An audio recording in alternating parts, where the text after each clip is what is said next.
Hello, my YouTube world. Johnny Moe coming to you today. Coming to you this morning, 4 o'clock in the morning. Just got back from a salt run. Got my first use. As you can see, it's covered in white powder. And so I wanted to give you a little bit of a review of the Boss TGS 1100. Some initial thoughts. This will be an ongoing thing, so make sure you keep checked into the channel. Make sure you're taking a look at everything I have to say. But this is my initial review. Now this isn't my first salt spreader, so I have something to compare it to. So my initial thoughts of this thing here, which I took out. There's a couple reasons why I took this out.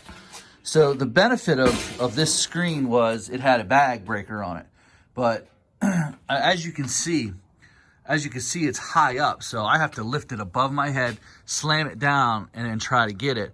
Or I have to load everything into the bed first, then load this.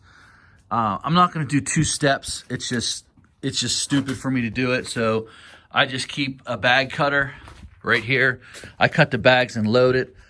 And you're like, well, Johnny, what about the clumps? I'm going to be honest with you. These are so big that if a clump like that could get through there, honestly, that might be enough to clog it.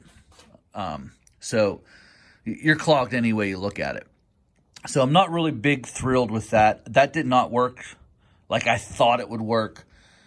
Maybe if I was loading it from the top, it would be something a little bit easier. But when you're loading it from here, you got to pick the bag above your head, then try to go like this on top and then open it, where it's just easy just to dump it in there. And the screen really isn't, it'll get the big stuff, but from my experience, there could be a nugget that big slip down through, even a rock that can get pinned up in there that'll probably most likely clog it and still have to do the same thing. Initial thoughts of a little hard to get used to. There's about a 10-second delay, meaning it's on blast right from the get-go. I understand why they do that. I understand in case that it's got a little bit hard right around here, so they want to get some extra power to turn the auger real quick. But at the same time, you're spilling a lot of salt. I noticed right away that I was using a lot more salt than I needed to. On my older spreader, I was able to use it on 43, go over it a lot a couple times. It was good. This spread pattern is not as good as my older one. This spread pattern, it's good, it's decent, but it's not as good as the Snow EX. I could tell you that right off the rip. And it's going to take some getting used to. And so my initial thoughts were, I love the way it hooks up. Love the way it hooks up. I mean, the way this thing hooks up is the king. I love it that much. It's going to take some getting used to. So these are my initial thoughts. I think the fit of the lid isn't to my liking. There's a lot of movement here. It's not a secure fit. So when you're going down the road, I'm not too thrilled with the fit of the lid. I don't think the fit and finish of it is as quality as my old Snow EX, but this is just a comparison. It's definitely built heavy. I like the way that it hooks up, but this is my initial thoughts. And I got through my first route with it, and we'll go from here. We'll see from here on in. It's definitely going to take me to get used to, because it's dumping salt out of there, and I just have to get used to it. And we're gonna play with that a little bit. And I'm not sure what I'm going to do with that. And they also had it bolted in, which I did not like. I mean, that's just something. If you're in the field and you got a clog, you got to unbolt it. It's just not very well thought out. I mean, it's the last thing you want to do at 3:30, 2 o'clock, 4 o'clock in the morning when it's freezing out, is get the bolts out so you got a clog. Hopefully this thing never clogs, but they do clog, even the big ones. So if you fill it all the way up to here, you're screwed. That's a lot of unclogging. I only put it was a light salting. We just had some light ice. We had a little bit of snow overnight, which caused some ice. So I didn't have a really big salting. I didn't have to fill this thing the whole way up, so I don't know how much the capacity of it is yet. I'll let you know.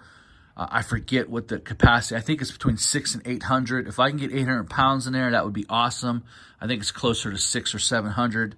I'll look that up a little bit later, but that's my initial reviews. The light worked well. I kind of wish I would have put one over there now because it is dark on that side. I may still do that. I might just tap into that light, put another light over there. It's definitely bright enough.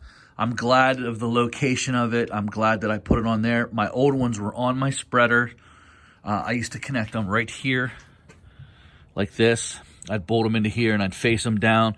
I'm glad I put that there. That's pretty cool. I like that light. They did a good job on that light. It was definitely bright enough. I definitely saw everything I needed to see. And that's about it. I don't know if I'm too thrilled with this Salt brand.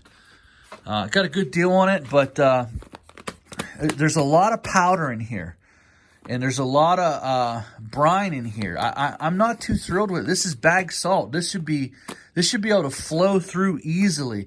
And it did flow through the spreader easily, but I saw a lot of powder and a lot of that's not good stuff. The really good stuff is really dry, and it's really there's not a lot of powder in it. There's not a lot of brine in it.